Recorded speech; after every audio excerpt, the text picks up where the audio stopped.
My name is Tiersen Woertink, and I am from Watertown, South Dakota. So I started out in high school. I was a cheerleader, and so I was my freshman year.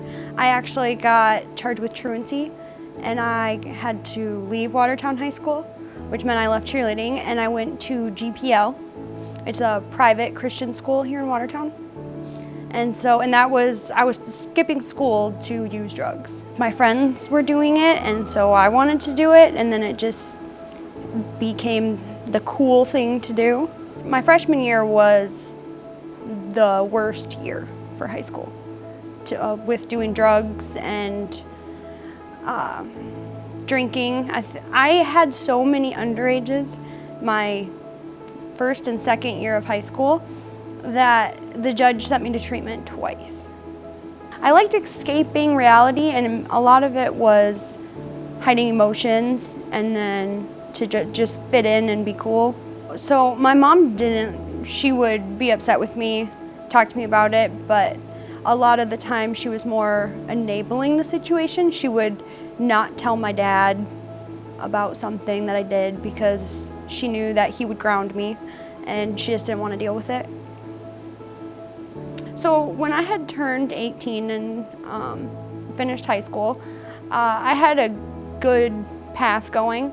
I was doing really good, and something bad had happened in my family, it was very personal, and I started using to cover that up, and that is when I knew I had a problem. I was using to cover up the feelings, and my family was torn apart, and yeah, that's when I knew I had a problem.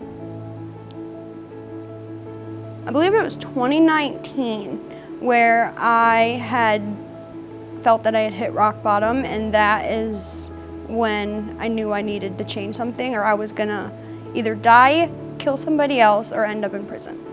Before getting accepted into drug court, I was really hoping that I would get accepted into it because I knew I needed that program. So I felt very relieved when I got in there, and I took it incredibly serious. So the 3 morals of drug court were show up, try, and be honest. I had built a very good life while I was in drug court, and I didn't want to lose that.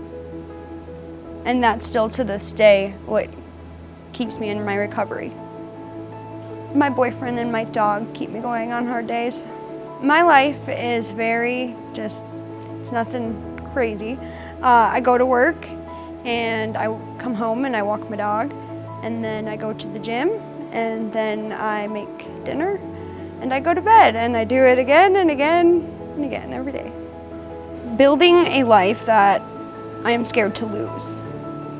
That's how I see my recovery.